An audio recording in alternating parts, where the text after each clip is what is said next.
नमस्कार दोस्तों, आज हम लोग जैव प्रक्रम पाठ का क्वेश्चन देखेंगे।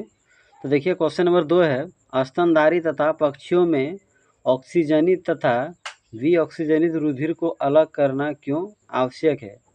तो स्तनधारी और पक्षियों में ऑक्सीजनित माने होता है ऐसा खून जिसमें ऑक्सीजन मिला हो, और विऑक्सीजनित का मतलब होता है ऐसा खून जिसमें कार्बन डाइऑक्साइड मिला हो। तो इन दोनों खूनों को अलग करना क्यों जरूरी है। इसका आंसर देखिए, शरीर में ऑक्सीजन की दक्षतापूर्ण आपूर्ति के लिए ऑक्सीजनित तथा विऑक्सीजनित रुधिर को अलग करना आवश्यक है। स्तनधारी तथा पक्षियों को अपने शरीर का तापमान बनाए रखने के लिए उच्च ऊर्जा की आवश्यकता होती है, इसलिए ऑक्सीजनित और विऑक्सीजनित रुधिर को अलग करना आवश्यक है। तो यहाँ बता रहा है कि शरीर में ऑक्सीजन की दक्षतापूर्ण आपूर्ति, यानी अगर ऑक्सीजन शरीर में ज़्यादा से ज़्यादा सप्लाई करना हो तो ऑक्सीजनित और विऑक्सीजनित रुधिर को अलग करना आवश्यक है।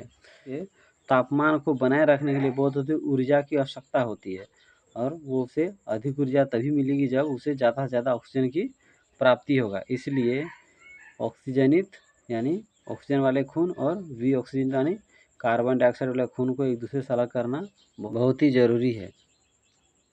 क्वेश्चन नंबर 3 देखिए, उच्च संगठित पादप में वहन तंत्र के घटक क्या हैं।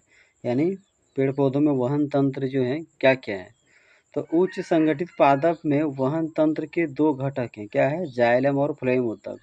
तो पेड़ पौधों में पादप में दो प्रकार के संवहन ऊतक पाए जाते हैं, एक का नाम है जाइलम, दूसरा का नाम है फ्लोएम। तो जाइलम का क्या काम है।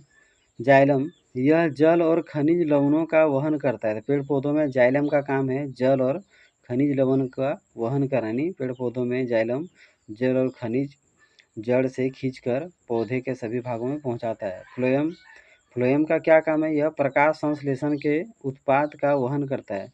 यानी पेड़ पौधों की पत्तियों में प्रकाश संश्लेषण के बाद जो भोजन बनता है उसे पेड़ के सभी भागों में पहुंचाने का काम फ्लोएम का है। तो इसे अच्छा से पढ़िए, और अगर मेरा वीडियो अच्छा लगता हो तो मेरे यूट्यूब चैनल को ज़रूर सब्सक्राइब कर लीजिए।